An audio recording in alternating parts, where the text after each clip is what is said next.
साधारण 12 वर्षांपूर्वीची गोष्ट आहे. हं. मी तेव्हा याच शहरामध्ये एका बँकेत नोकरी करत होतो. माझी बदली झाली सांगलीला.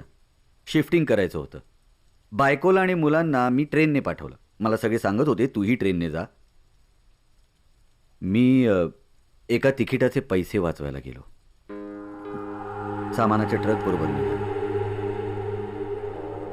ट्रकला झाला ॲक्सिडेंट आणि आणि काय? आणि आयुष्याची किंमत 100-125 रुपये ठरली. पदरी काही फार पुण्य नव्हतं. पापही जेमतेम चमचाभरच होतं. त्यामुळे लगेच मुक्ती मिळाली आणि भूताचा जन्म मिळाला. आणि आता हं. आणि आता माझी बदली पुन्हा या शहरात झालेली आहे. बदली?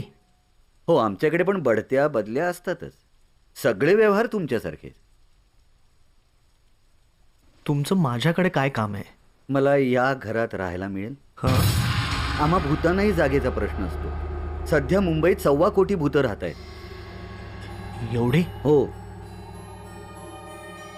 पण मग आम्हाला जाणवत नाहीत ती. तुम्हाला माणूस जाणवत नाहीत, भूतं कुठलीही जाणवायला.